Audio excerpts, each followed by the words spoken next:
I will not tell information that I receive in this secret session because I don't think I'm going to need to at all. Would the gentleman yield? And I'd be happy to yield to the gentleman from Ohio. Controls the time. I'd be happy to yield to the gentleman from Ohio. I want to yield to the minority whip.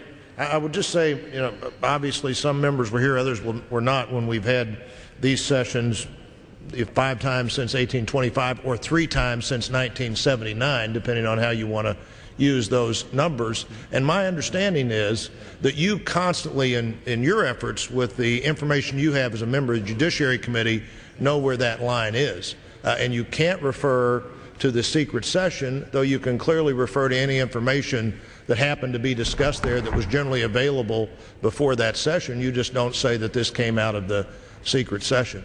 And the gentlelady will does that with frequency based on her level of current clearance. And you know that line better than most members of the House do, and know how to do that. And this would be the same kind of source of information that you would use in your other access, and it is a secret session under the rules, on the basis that the rules then provide that what is there is not later to be discussed.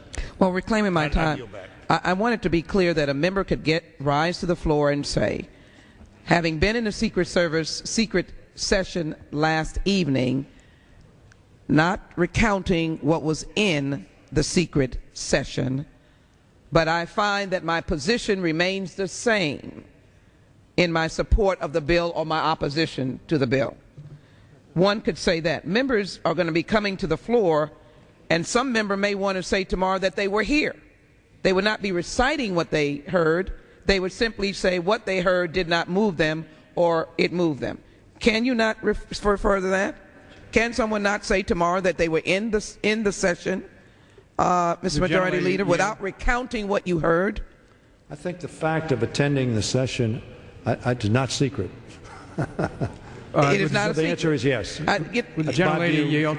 And I'll be happy to yield. Having not been in a session, members don't know what the parameters, and minimally they can say they were here, and on what they heard, which they don't recount, they can proceed in their debate on how they view the bill, but they don't recount what was here. I yield.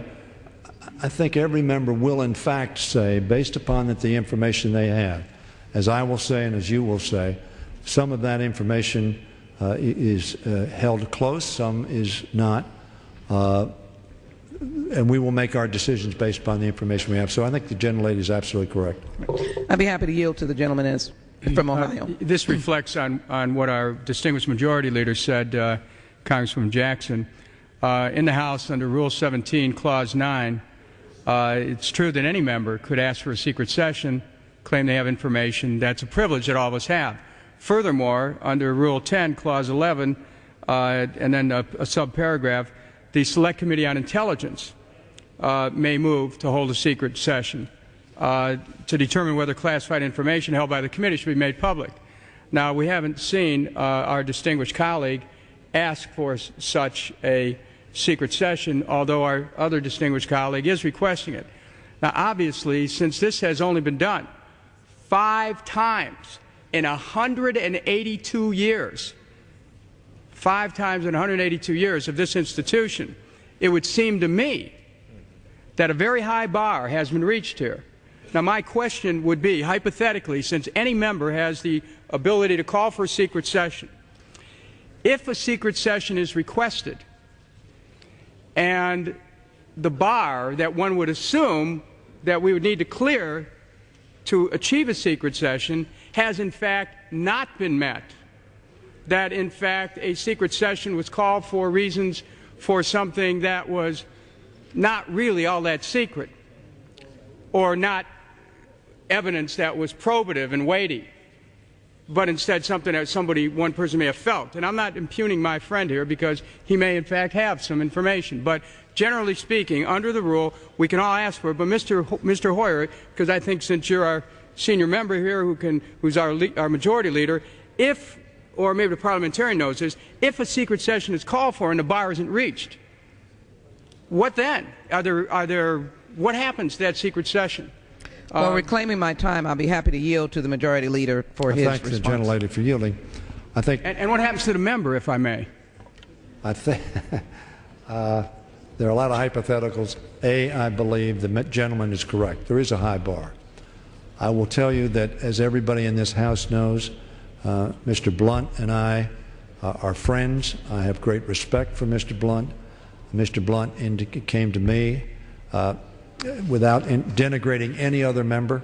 He is a leader of his party, and I accord him the respect of making the judgment that, in fact, he's going to meet that high bar. I have not interrogated him any more than I would want him to interrogate me on that issue.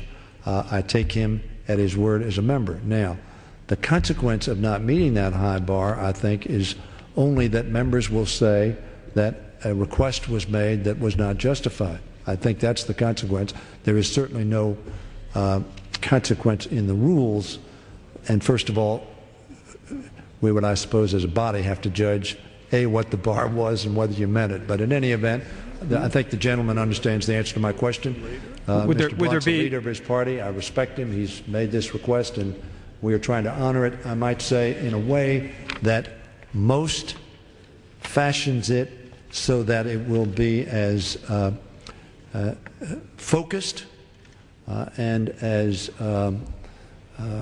helpful as can be. Would the gentlelady yield one more time? Reclaiming my time, I yield to the gentleman from Ohio. It's my understanding, relative to these proceedings in a secret session, that the proceedings of a secret session are not published unless the relevant chamber votes during the meeting or at a later time to release them. Then portions can be released in the congressional record. Is that right, if I may, Congresswoman Jackson, Mr. Hart? I'd be happy to yield, reclaiming my time and yielding to the gentleman from Maryland. Lady, the gentleman is reading from the rule. He is a very bright, good friend, and I'm sure he read the rule accurately. So my presumption is he's accurate.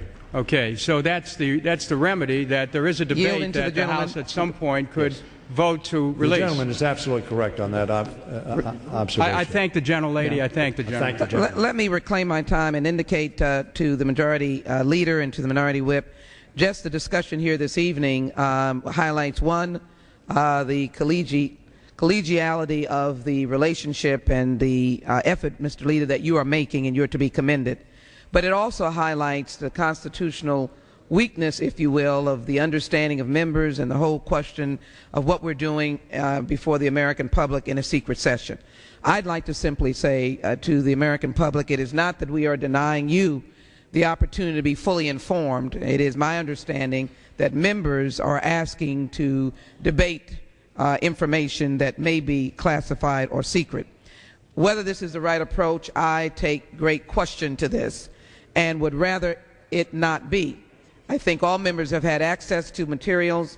They can study the FISA bill. The good news is that the American people will have a FISA bill tomorrow passed by this House.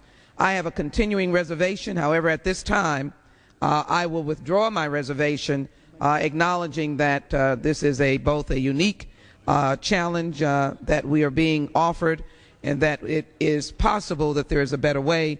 But I hope the debate tomorrow in front of the eyes of the American people will be vigorous and honest and straightforward, and that a bill will be passed. With that, I withdraw my reservation. Thank you, gentlelady, for our Gentlewoman from Texas withdraws her reservation. Is there further objection? Gentleman from Georgia. I reserve the right to object, Madam Speaker. I just want to very briefly come down, because I think that we need to remember, first of all, that we're standing on some very hallowed ground here.